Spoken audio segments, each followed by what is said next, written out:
পারে না, আর আমিও বাসি না।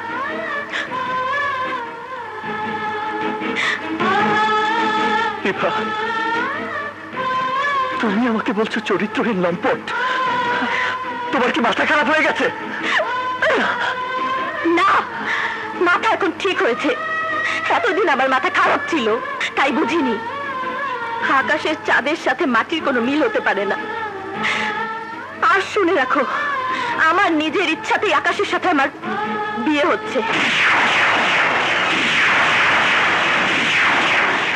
আশা করি তুমি বুঝতে পেরেছো, এবার যেতে পারো। নাও গো। না, আমি যাবো না, আমি এই বিয়ে হতে দেবো না।